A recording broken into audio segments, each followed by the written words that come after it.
નમસ્કાર વિદ્યાર્થી મિત્રો, કેમ છો બધા? મજામાં જ હશો. હું છું ગોહિલ જીતેન્દ્ર. આપ લોકોનું ગીતાંજલિ વિદ્યાલય YouTube ચેનલમાં હાર્દિક સ્વાગત કરું છું.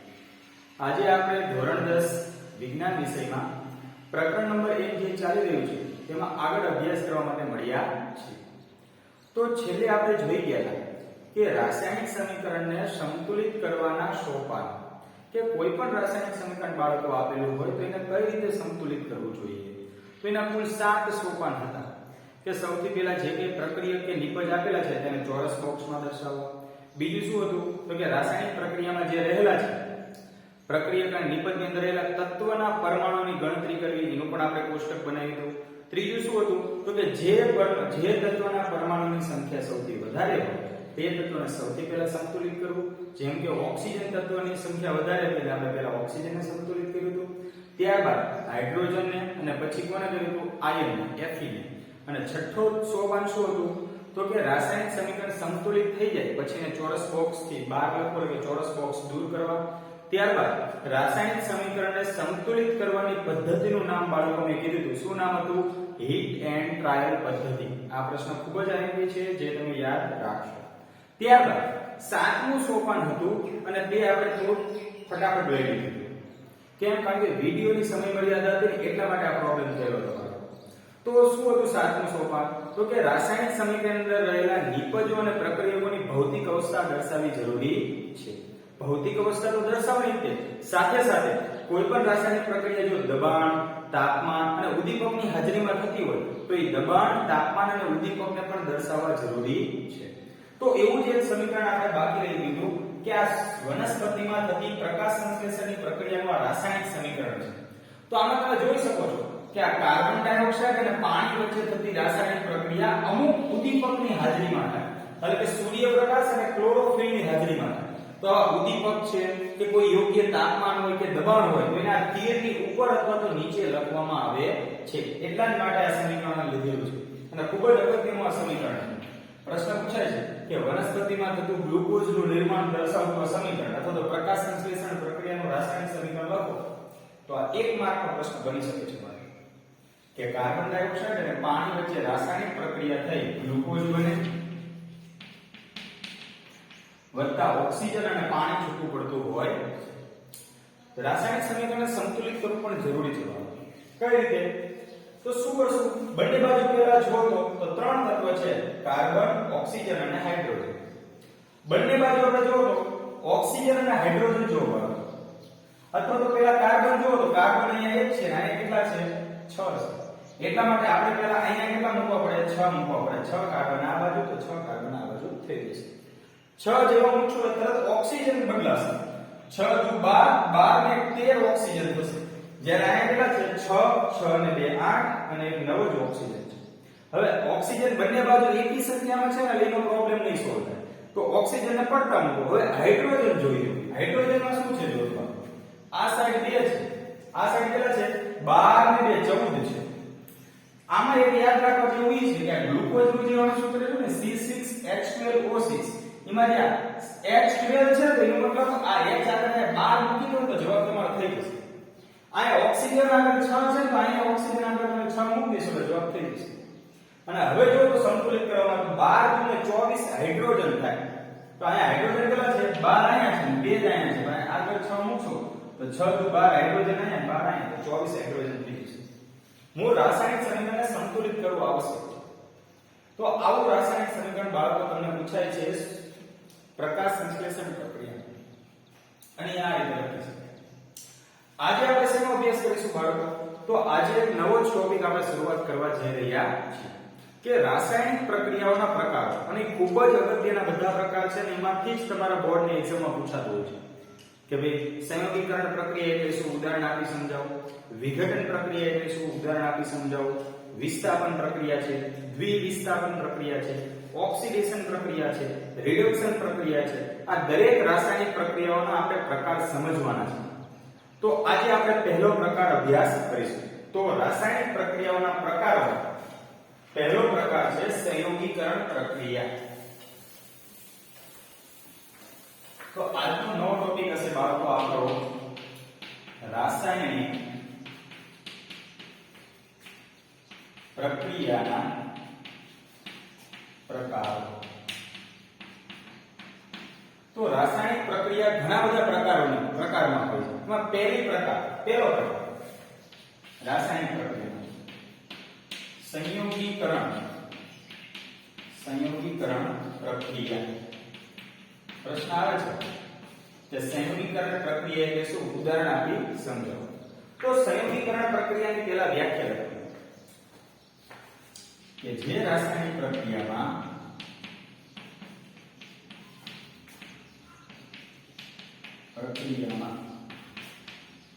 બે કે તેથી વધુ પ્રક્રિયકો વચ્ચે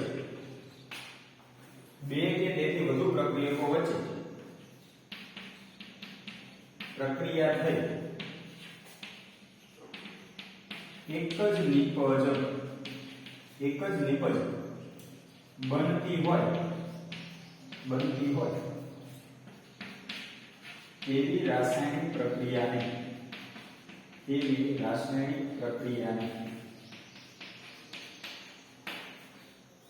સંયોગીકરણ પ્રક્રિયા કહે છે. સંયોગીકરણ પ્રક્રિયા કહે છે. શું બરાબર કીધું કે સંયોગીકરણ પ્રક્રિયા કોને કહેવાય? તો આનો એક સાદો મતલબ એવો થાય, સંયોગીકરણ એટલે ભેગું થવું, બધું ભેગું કરવું. તો સંયોગીકરણ એટલે શું કહે છે? તો કે જે રાસાયણિક પ્રક્રિયામાં બે કે તેથી વધુ પ્રક્રિયકો હોય, પ્રક્રિયકો કેવા છે? બે કે તેથી વધારે છે.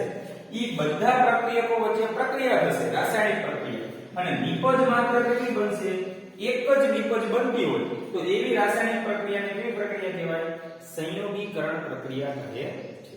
આમ નહીં સમજે બાળકો, હું તમને ઉદાહરણ આપું, અને આ ઉદાહરણ એકદમ સહેલું છે કે જે આપણે આગળ ભણી ગયા છે. જેમ કે મેગ્નેશિયમના પટ્ટીનું દહન કરો.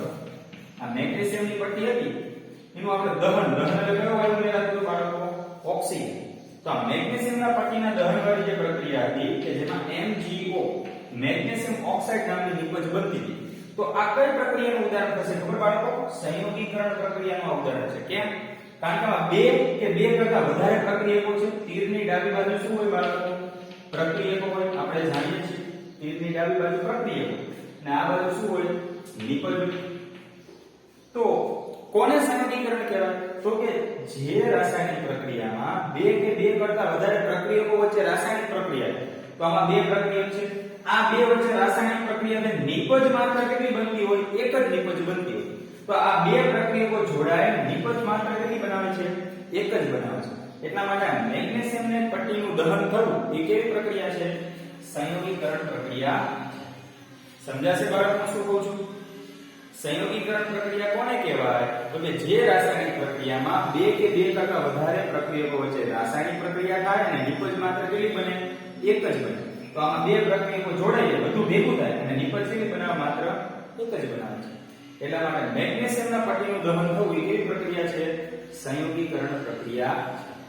તો આ ઉદાહરણ આપણે પહેલેથી જ ભણતા આવ્યા છીએ, તો આ પણ લખી શકશો. પાઠ્યપુસ્તકમાં કયું આપ્યું છે અને તે પણ સમજો. તો એકમાં તમને પ્રવૃત્તિ આપી છે. સૌથી પહેલા શું લેવાનું? તો કે ચૂનાનો પથ્થર અથવા ચૂનાના ટુકડા લેવાના છે. આવી આ ચૂનાનો પથ્થર છે, અને ચૂનાનો પથ્થર પણ કહી શકાય અથવા તો કડી ચૂનો પણ કહી શકાય. તો આ કડી ચૂનાના ટુકડા લેવાના છે અને આની અંદર ધીરે ધીરે તમારે શું ઉમેરવાનું છે? પાણી. શું ઉમેરવાનું છે બાળકો? ધીરે ધીરે આની અંદર પાણી ઉમેરવાનું છે. તો આપણે જાણીએ છીએ એ જે ચૂનાના પથ્થર અને સફેદ ટુકડા એની અંદર તમે જેમ પાણી ઉમેરતા જશો પાત્રમાં રાખી, તો એ શું થશે? તો કે કડી ચૂનો પાણીની અંદર ઓગળશે. આ ચૂનાના ટુકડા છે એ શું થશે? પાણીની અંદર ઓગળશે અને શું કરશે? તો કે થોડી વાર પછી તમે આ પાત્રને અડકશો ને, આ જે કાચનું પાત્ર છે એ પાત્ર કેવું લાગશે તમને? ગરમ લાગશે. એ પાત્ર કેવું લાગશે બાળકો? ગરમ. કડી ચૂનાના ટુકડા લીધા હતા પાત્રમાં, એ પાત્રની અંદર ધીરે ધીરે તમે પાણી ઉમેરતા જશો એમ કડી ચૂનો પાણીમાં ઓગળતો જશે અને જેમ જેમ ઓગળતો જશે એમ થોડા સમય પછી આ પાત્ર કેવું થતું જશે? ગરમ. તો આ પાત્ર ગરમ થાય છે ને એનું કારણ શું છે બાળકો ખબર? કારણ કે આ બે વચ્ચે, બે એટલે કોણ? આ પાણી અને આ કડી ચૂનો, એ બે વચ્ચે રાસાયણિક પ્રક્રિયા થતી હશે અને એ દરમિયાન શું ઉત્પન્ન થતું હશે? ગરમી. ગરમી એટલે કે ઉષ્મા ઉત્પન્ન થતી હશે. શું બાળકો ઉત્પન્ન થતી હશે? ઉષ્મા. એટલા માટે પાત્ર કેવું લાગતું હશે? આપણને ગરમ લાગે છે. હવે આ જે રાસાયણિક પ્રક્રિયા છે એનું આપણે સમીકરણ સ્વરૂપે વર્ણન કરીએ. તો સૌથી પહેલા મેં શું લીધું હતું? કડી ચૂનાના ગાંગડા લીધા હતા. પથ્થર કડી ચૂનો એટલે કેલ્શિયમ ઓક્સાઇડ કહેવાય. બાળકો આ રાસાયણિક સમીકરણ ખૂબ જ અહેમથી છે. પ્રશ્ન પૂછાય છે કે કડી ચૂનો એટલે શું? તો કે કેલ્શિયમ ઓક્સાઇડ ને કડી ચૂનો કહેવાય. શું આનું વૈજ્ઞાનિક નામ છે? Calcium oxide. અને કેલ્શિયમ ઓક્સાઇડ પણ કહેવાય, કડી ચૂનો પણ કહેવાય અને હજી સાથે સાથે આને ક્વિક લાઇમ પણ કહેવાય. શું કહે છે? ક્વિક લાઇમ તરીકે પણ ઓળખવામાં આવે છે. તો આ કેલ્શિયમ ઓક્સાઇડ ના ટુકડા લીધા હતા અને ઘન સ્વરૂપે હશે. નીચે અવસ્થા લખવી જરૂરી છે આપણે. તો આ કેલ્શિયમ ઓક્સાઇડ લીધો આપણે, કડી ચૂનાના ટુકડા. એની અંદર આપણે શું અંદર ઉમેર્યું હતું? પાણી. પાણી એટલે શું કહેવાય? H2O. કયા સ્વરૂપે હશે? લિક્વિડ સ્વરૂપે હશે. તો આ કેલ્શિયમ ઓક્સાઇડ ની અંદર મેં શું ઉમેર્યું? પાણી ઉમેર્યું. આ કેલ્શિયમ ઓક્સાઇડ ના ટુકડા હતા એની અંદર શું ઉમેર્યું હતું આપણે? પાણી. તો આ બે વચ્ચે રાસાયણિક પ્રક્રિયા થશે અને રાસાયણિક પ્રક્રિયા દરમિયાન શું થશે? તો આપણને ખબર કે આ કડી ચૂનો પાણીમાં ઓગળશે તો એ ચૂનાનું નીતર્યું પાણી બનાવશે. શું બનાવશે? ચૂનાનું નીતર્યું પાણી. એટલે કે એની અંદર ચૂનો ફૂટશે. તો એ ચૂનાનું નીતર્યું પાણી આ બે વચ્ચે રાસાયણિક પ્રક્રિયા થઈ કઈ નિપજ બની? તો કે કેલ્શિયમ હાઇડ્રોક્સાઇડ બને. શું બને? Calcium hydroxide. CaOH ટ્વાઇસ બોલે. CaOH twice. આનું શું નામ છે? Calcium hydroxide. કેલ્શિયમ હાઇડ્રોક્સાઇડ બને. વધતા શું છૂટવું પડે? પાત્ર ગરમ લાગતું હતું એટલે ઉષ્મા છૂટી પડે છે. તો આ રાસાયણિક પ્રક્રિયા છે ને આ પણ સંયોગીકરણ પ્રક્રિયા છે. કારણ કે બાળકો આમાં બે પ્રક્રિયકો વચ્ચે રાસાયણિક પ્રક્રિયા થાય છે ને નિપજ સ્વરૂપે તો એક જ છે. શું બને? ચૂનાનું નીતર્યું પાણી અથવા તો ફોડેલો ચૂનો. આનું બીજું નામ શું છે? ફોડેલો ચૂનો. અથવા તો એને ચૂનાનું નીતર્યું પાણી કહેવાય અથવા તો કેલ્શિયમ હાઇડ્રોક્સાઇડ કહેવાય અથવા તો લાઇમ વોટર પણ કહેવામાં આવે છે. તો આ પ્રશ્ન પણ ખૂબ જ અગત્યનો છે કે કેલ્શિયમ હાઇડ્રોક્સાઇડ ને શું કહેવાય? ફોડેલો ચૂનો પણ કહેવાય અને એનું અણુસૂત્ર શું થાય? CaOH કહેવાય. એવી રીતે આનું પણ અણુસૂત્ર પૂછાય છે કે કેલ્શિયમ ઓક્સાઇડ કડી ચૂનો એટલે શું? તો કે કેલ્શિયમ ઓક્સાઇડ ને શું કહેવાય? કડી ચૂનો કહેવાય અને એનું અણુસૂત્ર શું આવશે? CaO આવશે. શું આવશે? CaO. તો આ રાસાયણિક સમીકરણ ખૂબ જ અગત્યનું છે બાળકો. અને આ કઈ પ્રક્રિયા રજૂ કરે છે? સંયોગીકરણ પ્રક્રિયા દર્શાવે છે. તો પ્રશ્ન આવો પૂછે, સંયોગીકરણ પ્રક્રિયા એટલે શું? ઉદાહરણ આપી સમજાવો. તો કોઈ પણ એક રાસાયણિક સમીકરણ સમજાવવાનું કહેવાનું. સમજાવવાનું છે. માત્ર ખાલી સમીકરણ તમારે લખવાનું નથી, એને વ્યવસ્થિત સમજાવવું પડે. જેમ કે તમને અત્યારે કીધું હોય તો આપણે શું લખશું? પહેલા સંયોગીકરણ પ્રક્રિયાની વ્યાખ્યા લખશું કે જે રાસાયણિક પ્રક્રિયામાં બે કે તેથી વધુ પ્રક્રિયકો વચ્ચે પ્રક્રિયા થઈ અને જો એક જ નિપજ બનતી હોય તો તેવી રાસાયણિક પ્રક્રિયાને કેવી કહેવાય? સંયોગીકરણ પ્રક્રિયા કહે છે. જેમ કે કડી ચૂના અને પાણી વચ્ચે થતી રાસાયણિક પ્રક્રિયા અને એ દરમિયાન થતું કેલ્શિયમ હાઇડ્રોક્સાઇડનું નિર્માણ. કેલ્શિયમ હાઇડ્રોક્સાઇડનું નિર્માણ એ સંયોગીકરણ પ્રક્રિયા છે અને જેનું રાસાયણિક સમીકરણ નીચે મુજબ છે એમ કરીને પાછો રાસાયણિક સમીકરણ લખી શકાય. એવી રીતે લખી શકાય મેગ્નેશિયમના પટ્ટીનું દહન એ પણ કેવા પ્રકારની પ્રક્રિયા છે? સંયોગીકરણ પ્રક્રિયા છે. હજી ઘણા ઉદાહરણ છે. હજી આવું ઉદાહરણ આપી શકીએ કે કાર્બન છે, આ કાર્બન અથવા તો કોલસો છે. કાર્બનનું સ્વરૂપ છે. આ કોલસાને તમે સળગાવશો, દહન કરો અને અંદર કયો વાયુ ઉમેરાશે? ઓક્સિજન. કોલસાનું દહન એ દરમિયાન શું થશે? ધુમાડો કાર્બન ડાયોક્સાઇડ છૂટવો પડશે. તો કાર્બનનું દહન કરવું એટલે કે કોલસાનું દહન કરવું અને કાર્બન ડાયોક્સાઇડનું બનવું એ પણ કેવી છે? સંયોગીકરણ. કારણ કે આ બે પ્રક્રિયાઓ ભેગા થઈને નિપજ તો કેવી બને છે? એક જ બને છે. એવી જ રીતે પાણીનું નિર્માણ. હાઇડ્રોજન અને ઓક્સિજન વાયુ વચ્ચે પ્રક્રિયા થઈને આ જે પાણી બને છે, પાણી H2O, તો આ પાણીનું નિર્માણ એ પણ કેવી પ્રક્રિયા છે બાળકો? સંયોગીકરણ પ્રક્રિયા છે. કારણ કે આમાં પણ શું છે? બે કે તેથી વધારે પ્રક્રિયકો જોડાય છે અને નિપજ કેવી બનાવે છે? માત્ર એક.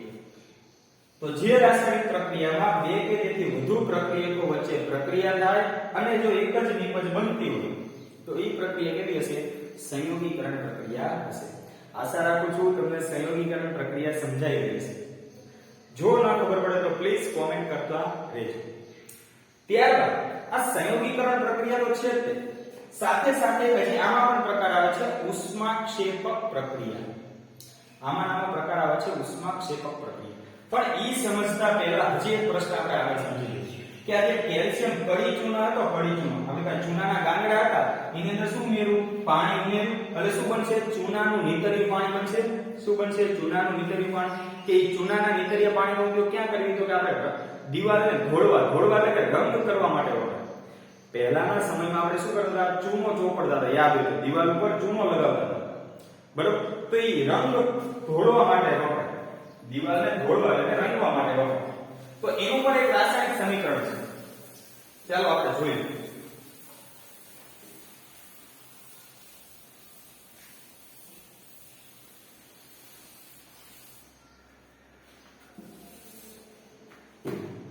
જેમ પ્રશ્ન એવો છે કે આપણને ખબર છે કેલ્શિયમ ઓક્સાઇડ એટલે કડી ચૂનો છે. એને કેમાં ઉમેરવાનો? આપણે પાણીમાં ઉમેરીશું. આ કડી ચૂનાને કેલ્શિયમ ઓક્સાઇડ એને આપણે પાણીમાં ઉમેરશું તો શું બનશે? ચૂનાનું નીતર્યું પાણી અથવા તો ફોડેલું ચૂનો CaOH2 કેલ્શિયમ હાઇડ્રોક્સાઇડ બનશે. આ ફોડેલા ચૂનાનો ઉપયોગ ક્યાં થાય બાળકો? તો કે આપણે સમજી લો મારે કોઈ રંગ કરવો તો હું એક ચૂનાના પથ્થર લાવીશ અને પાણીમાં નાખીશ, એનું રબડું બનાવશું આપણે દ્રાવણ. પછી ઈ આપણે પીછા વડે આપણે ચોપડશું પીછી. તો ઈ આ કેલ્શિયમ હાઇડ્રોક્સાઇડ શું લગાવવામાં આવે? દિવાલ ઉપર ધોળવામાં એટલે કે રંગવામાં આવતો.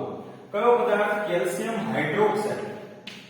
હવે આ કેલ્શિયમ હાઇડ્રોક્સાઇડ જ્યારે દિવાલ ઉપર લાગી દે પછી શું થતું હોય? તો એમાં પણ રાસાયણિક પ્રક્રિયા થાય છે. એમાં કઈ રાસાયણિક પ્રક્રિયા થાય? તો કે કેલ્શિયમ હાઇડ્રોક્સાઇડ જ્યારે દિવાલ ઉપર લાગી જાય પછી શું કરશે? તો કે હવામાં રહેલા કાર્બન ડાયોક્સાઇડ વાયુ સાથે પ્રક્રિયા કરશે. કેલ્શિયમ હાઇડ્રોક્સાઇડ જ્યારે દિવાલ ઉપર આપણે લગાવી દઈએ, બરાબર, એનું દ્રાવણ કડી ચૂનાનું, તો પછી શું થશે? એ હવામાં રહેલા કાર્બન ડાયોક્સાઇડ વાયુ સાથે પ્રક્રિયા કરશે અને શું બનાવશે? તો કે કેલ્શિયમ કાર્બોનેટ ને વત્તા શું છૂટું પાડશે? પાણી. શું બનાવશે? Calcium carbonate. આને શું બોલે? CaCO3 એટલે કેલ્શિયમ કાર્બોનેટ. આને શું કહેવાય બીજું બાળકો? આરસ પહાણ. પ્રશ્ન પૂછાય કે આરસ પહાણનું સૂત્ર જણાવો તો એનું શું આવે? CaCO3. આ પણ IMP છે. કેલ્શિયમ કાર્બોનેટ ઘન પદાર્થ છે. હવે હું શું કહેવા માંગુ છું બાળકો કે આપણે જે ચૂનાનું નીતર્યું પાણી બનાવ્યું એમાં મેં પીછી લઈ મેં દિવાલ ઉપર કર્યું તો એ ઢીલું હશે, ભીનું હશે ને, તરત રંગ સુકાઈ જતો નથી દિવાલ ઉપર કરેલો. પણ થોડા સમય પછી થતો હોય તો એ શું લેવા સુકાતું હશે? એ સુકાવાની પ્રક્રિયા કઈ છે? યાર કે આ જે આપણે રંગ લગાવી છે એ શું થશે? તો કે હવાની અંદર રહેલા કાર્બન ડાયોક્સાઇડ વાયુ વાળે પ્રક્રિયા કરશે અને રંગ સુકાઈ ગયા, પોપડો પડી જાય, એકદમ કઠણ આપણે જે સફેદ રંગ વ્હાઈટ પડી જાય છે, બરોબર, એ સુકાઈ જાય છે, પછી ઉખડતો નથી. તો એ કયો પદાર્થ હોય છે? કેલ્શિયમ કાર્બોનેટ હોય છે. કયો પદાર્થ હોય છે? Calcium carbonate. પણ એ ક્યારે ઘન પદાર્થ બને? જ્યારે એમાંથી પાણી છૂટું થઈ જતું હોય ત્યારે. એમાંથી શું મુક્ત થઈ જતું હોવું જોઈએ? પાણી. આપણે જે લીલો રંગ, આપણે ભીનો જે રંગ લગાવેલો છે એ સુકાઈ ક્યારે ગયો કહેવાય? જ્યારે એમાંથી પાણી બધું વહી જાય, એમાંથી પાણી દૂર થઈ જાય ત્યારે આપણે કહેવાય કે હવે રંગ દિવાલ ઉપર સુકાઈ ગયો છે. તો એ આ પ્રક્રિયા છે, દિવાલ ઉપર ચૂનો ઢોળવાની પ્રક્રિયા. પ્રશ્ન આવે છે, બરોબર, કે દિવાલ ઉપર ચૂનો ઢોળવામાં આવે છે તે સમજાવો અથવા તો રંગ કરવાની પ્રક્રિયા સમજાવો. તો એમાં શું થતું હોય છે? તો સૌથી પહેલા આ સમીકરણ અને આ સમીકરણ બંને સમજાવવું પડે. કે સૌથી પહેલા શું કરવાનું હોય કે કેલ્શિયમ ઓક્સાઇડ કડી ચૂનાના ટુકડાને પાણીમાં ઓગાળીને શું બનાવવાનું? પહેલા થોડેલો ચૂનો અથવા તો કેલ્શિયમ હાઇડ્રોક્સાઇડ અથવા તો ચૂનાનું નીતર્યું પાણી બનાવવામાં આવે છે. આ ચૂનાના નીતર્યા પાણીને શું કરવામાં આવે છે? કે દિવાલ ઉપર રંગ ધોળવા એટલે રંગ કરવામાં આવે છે. પછી શું થશે? તો કે આ જે કેલ્શિયમ હાઇડ્રોક્સાઇડ છે એ શું કરશે? હવામાં રહેલા કાર્બન ડાયોક્સાઇડ વાયુ સાથે પ્રક્રિયા કરશે અને કેલ્શિયમ કાર્બોનેટ અને પાણી છૂટું કરે છે. એટલે કે કેલ્શિયમ કાર્બોનેટનું કઠણ સખત પડ બનાવે છે, સૂકું, બરોબર. તો એ આ પ્રક્રિયા છે. તો આ બધી સંયોગીકરણ પ્રક્રિયા છે. આ સંયોગીકરણ છે પણ આ એની સાથે જોડાયેલી છે એટલે સમજવી પડે. ત્યારબાદ એક છે ઉષ્માક્ષેપક પ્રક્રિયા. આ સંયોગીકરણની અંદર જ છે પેટા વિભાગ ઉષ્માક્ષેપક પ્રક્રિયા. ચાલો આપણે જોઈએ.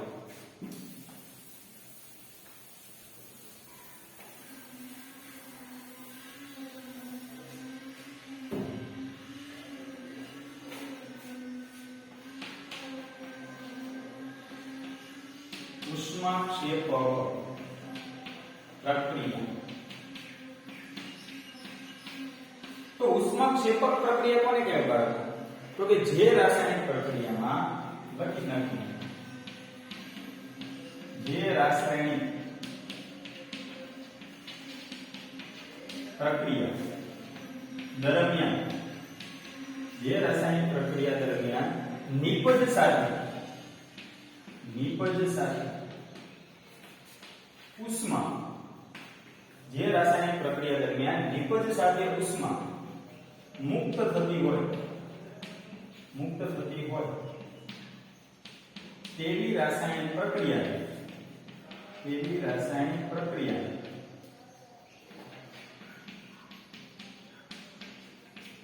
ઉષ્માક્ષેપક પ્રક્રિયા કહે છે. વ્યાખ્યા આમ લાંબી છે, બાકી બાળકો સમજવામાં એકદમ સહેલી છે કે ઉષ્માક્ષેપક પ્રક્રિયા કોને કહેવાય? તો કે જે રાસાયણિક પ્રક્રિયામાં નિપજ સાથે ઉષ્મા છૂટી પડતી હોય.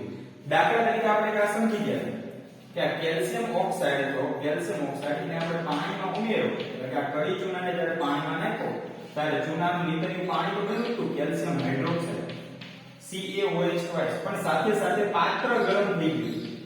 એ જે પાત્ર ગરમ થયું ને એનો મતલબ અહીંયા શું ઉત્પન્ન થતું હશે? ઉષ્મા. તો આ નિપજ સાથે ઉષ્મા છૂટી થઈ. તો જે રાસાયણિક પ્રક્રિયામાં નિપજ સાથે ઉષ્મા મુક્ત થતી હોય તેવી પ્રક્રિયાને શું કહેવાય? ઉષ્માક્ષેપક પ્રક્રિયા કહેવાય. કેવી પ્રક્રિયા કહેવાય? ઉષ્માક્ષેપક પ્રક્રિયા કહે છે. અને ઉષ્માક્ષેપક પ્રક્રિયામાં તાપમાન ઘટે. હવે શું થાય પછી તાપમાન ઘટતું. તો ઉષ્માક્ષેપક પ્રક્રિયા છે કે જે રાસાયણિક પ્રક્રિયામાં અને નિપજ સાથે શું છૂટું થતું હોય? ઉષ્મા મુક્ત થતી હોય તો એ કેવી પ્રક્રિયા કહેવાય? ઉષ્માક્ષેપક પ્રક્રિયા કહે છે. આ તો ઉદાહરણ છે તે કડી ચૂનાવાળું. હજી બીજું પણ ઉદાહરણ છે. કયું ઉદાહરણ છે? કુદરતી વાયુનું દહન.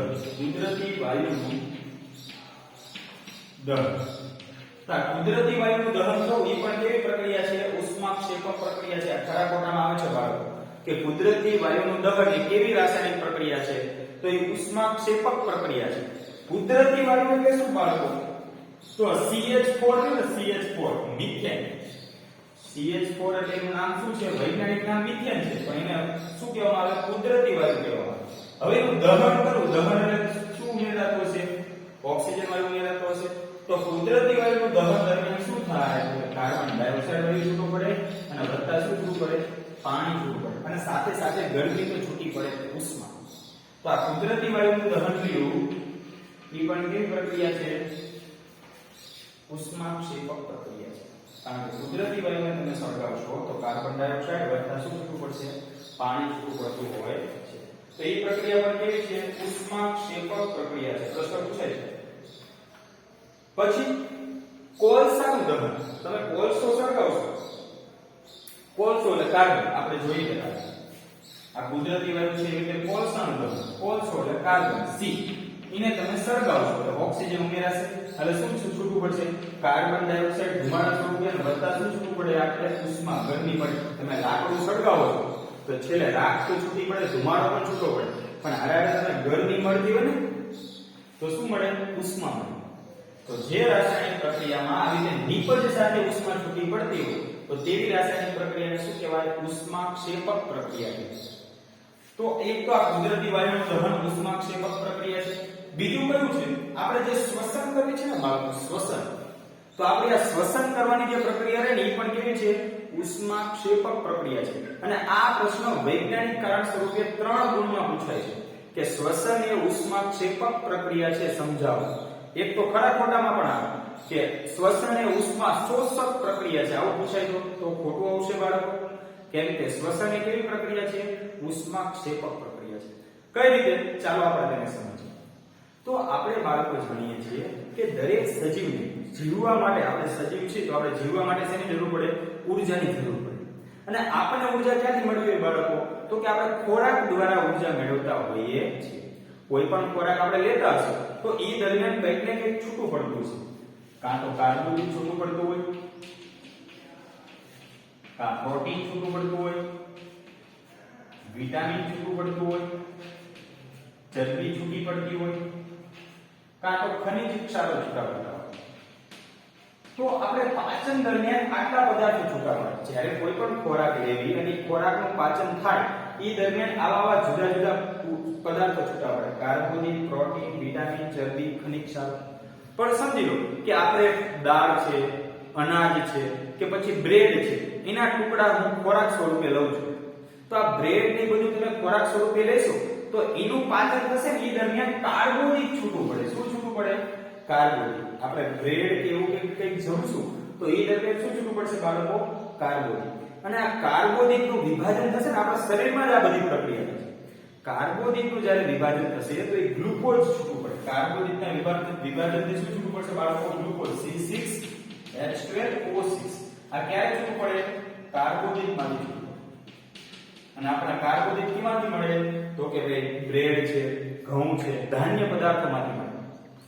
તો કાર્બોદિત છૂટું પડે અને કાર્બોદિતનું જ્યારે વિભાજન થાય ત્યારે ગ્લુકોઝ છૂટું પડે.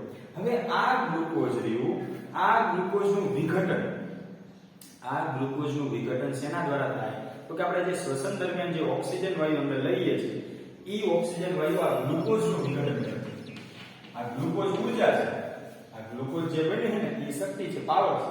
એ ગ્લુકોઝનું વિઘટન કોણ કરશે? તો કે આપણે આ જે શ્વસન દરમિયાન જે ઓક્સિજન વાયુ અંદર લઈએ છીએ એનું વિઘટન કરશે, છૂટા પડશે. અને વિઘટન દરમિયાન શું છૂટું પડશે? તો કે કાર્બન ડાયોક્સાઇડ, પાણી અને ઊર્જા છૂટી પડશે. વત્તા શું છૂટી પડશે? ઊર્જા તો ઉષ્મા. તો આ નિપજ દરમિયાન ઊર્જા કે ઉષ્મા જે છૂટી પડતી હોય ને એ ઉષ્માક્ષેપક પ્રક્રિયા છે. એટલા માટે આપણે શેના કારણે થયું કે શ્વસન દરમિયાન જે ઓક્સિજન એટલા માટે આપણી જે શ્વસન પ્રક્રિયા રહે ને એ કેવી બાળકો પ્રક્રિયા છે? ઉષ્માક્ષેપક પ્રક્રિયા છે. પ્રશ્ન પૂછાય છે કે શ્વસન એ ઉષ્માક્ષેપક પ્રક્રિયા છે, સમજાવો. તો આપણે શું કહીશું બાળકો ત્યારે? તો આપણે સમજાવશું કે દરેક સજીવને જીવવા માટે ખોરાકની જરૂર પડે, ઊર્જાની જરૂર પડે અને દરેક સજીવ ઊર્જા શેમાંથી મેળવે છે? ખોરાકમાંથી મેળવે છે. ખોરાકના પાચન દરમિયાન ઘણા બધા પદાર્થો છૂટા પડતા હોય. કાર્બોદિત, પ્રોટીન, વિટામિન, ચરબી, ખનિજ ક્ષાર વગેરે પદાર્થો છૂટા પડે છે. પરંતુ સમજી લો કે આપણે જમવામાં બ્રેડ કે ઘઉંના બનેલી પદાર્થની આઈટમ લઈએ છીએ, ધાન્ય પદાર્થ કે જેમાંથી શું છૂટું પડતું હોય પાચન દરમિયાન? કાર્બોદિત. અને કાર્બોદિતનું વિભાજન દરમિયાન શું છૂટું પડતું હોય? ગ્લુકોઝ. અને આ ગ્લુકોઝનું વિઘટન કોના દ્વારા થાય? તો કે આપણે શ્વસન દરમિયાન જે ઓક્સિજન વાયુ લઈએ છીએ એ ઓક્સિજન વાયુના કારણે આ ગ્લુકોઝનું વિઘટન થતું હોય અને એ દરમિયાન શું છૂટી પડતી હોય? ઉષ્મા એટલે કે ઊર્જા છૂટી પડતી હોય. અને આ ઓક્સિજનના વિઘટનથી આ ઊર્જા છૂટી પડતી હોવાથી શ્વસન એક એવી પ્રક્રિયા છે બાળકો, ઉષ્માક્ષેપક પ્રક્રિયા છે. અને આ વૈજ્ઞાનિક કારણ પૂછાય છે.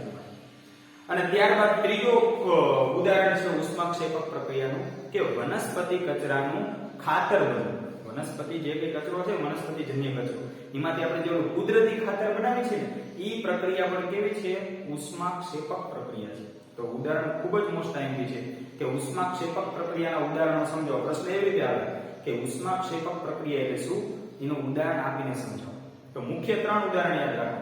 કુદરતી વાયુનું દહન, કુદરતી વાયુનું દહન એ પણ ઉષ્માક્ષેપક પ્રક્રિયા છે. બીજી કઈ ઉષ્માક્ષેપક પ્રક્રિયા છે? તો કે શ્વસન આપણે જે કર્યું છે જેનું વૈજ્ઞાનિક કારણ પણ પૂછાય છે.